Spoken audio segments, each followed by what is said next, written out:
teoría queer no es solamente algo relacionado con mujeres.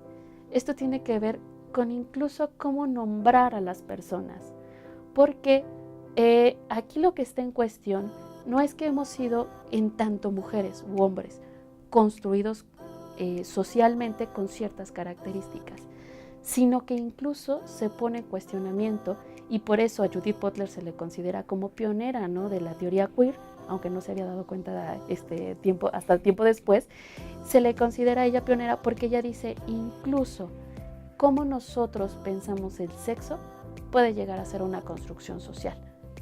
A nosotros desde pequeños nos dicen en clases de biología, miren, no hay verdad más evidente que un hombre tiene pene, testículos, sus hormonas así funcionan, su cuerpo, etc. Y las mujeres tienen una vagina, les crecen los pechos, etc., ¿no? Y dice Judith Butler, incluso ese tipo de cosas y cómo nosotros lo aprendemos puede ser parte de la construcción binaria misma. Y entonces todos nos volvemos locos y dice, ¿qué? Nos estás dando vuelta al mundo, ¿no? Y no lo comprendemos de entrada. Pero, por ejemplo, la reflexión en torno a la intersexualidad, eso da muchas pistas, ¿no? Una persona intersexual es una persona que de hecho nace con una característica que no puede ser asignada ni como hombre ni como mujer. Y entonces pone en cuestionamiento todo lo que existe en medicina o incluso hasta la parte jurídica.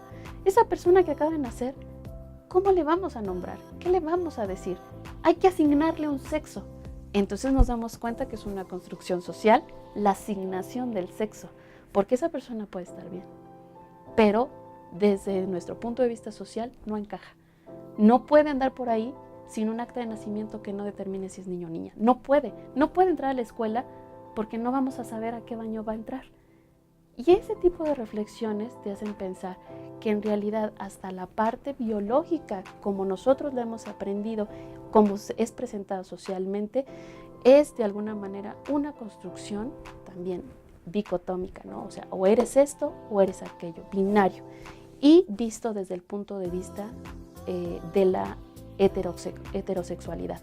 Previo a Butler, de hecho Butler utiliza mucho a Monique Wittig.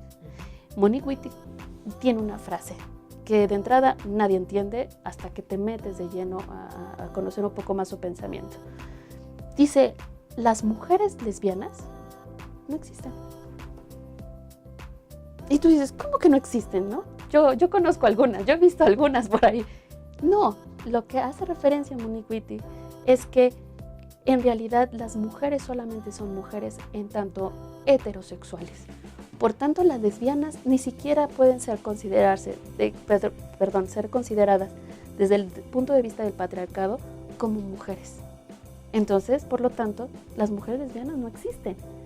Hay un cuestionamiento a la heteronormatividad de la sociedad, y eso es algo bien importante.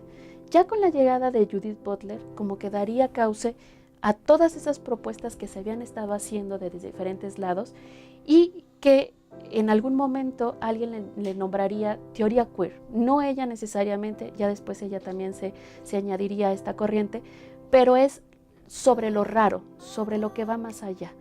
Y teoría queer tiene que ver con los postulados teóricos, por ejemplo, del performance, de la performatividad, que quiere decir que en realidad nosotros como personas cada día hacemos como una especie de obra de teatro y nos asumimos como hombres o nos asumimos como mujeres. Hacemos un performance de ello, ¿no?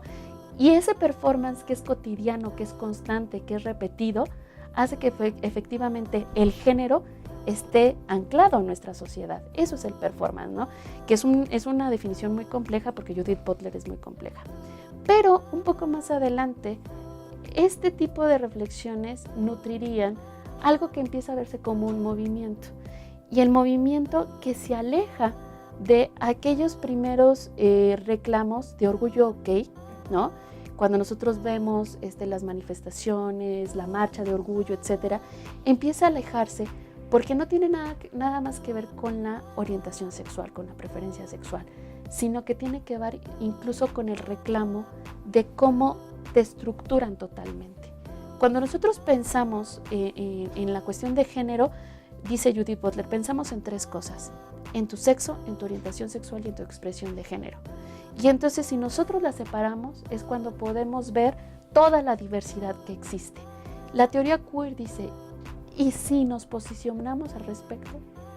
Y si decimos, yo puedo ser gay, pero en realidad puedo vestirme de cierta manera. Yo puedo ser una mujer heterosexual, pero hoy voy a salir con un bigote.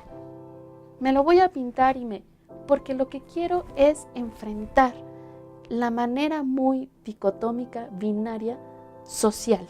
Eso es lo que quiero hacer, quiero enfrentarlo, porque todo lo demás yo lo he encontrado desde el punto de vista teórico como inconsistente.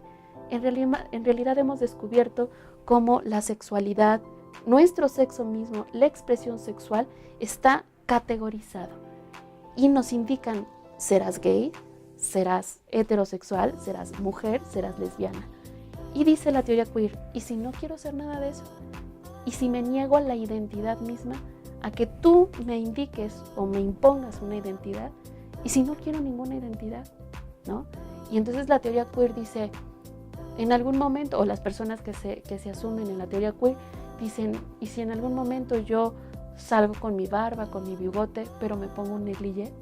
Y esas son las imágenes. Si ustedes en Google ponen queer, van a aparecer ese tipo de imágenes que chocan a la mirada porque salen completamente de nuestra idea de cómo debería ser. Había una cantante en Europa, no recuerdo, Conchita.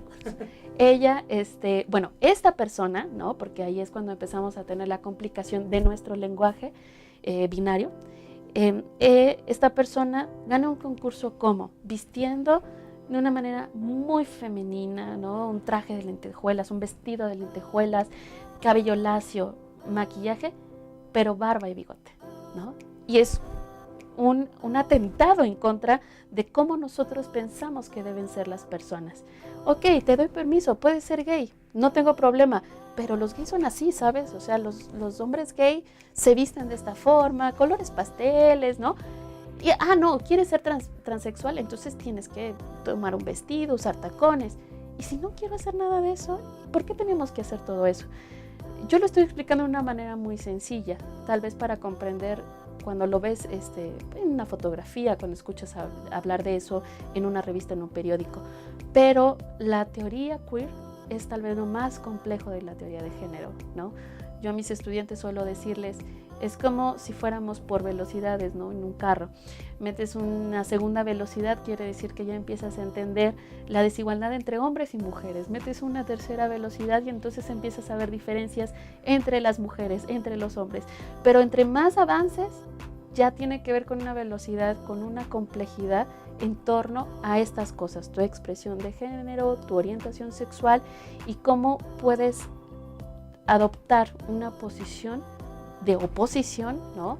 de enfrentamiento en realidad con todas esas normatividades sociales que te dicen como mujer serás femenina, como mujer, como lesbiana no serás femenina, pero entonces como lesbiana no femenina tendrás que ser así, ¿no?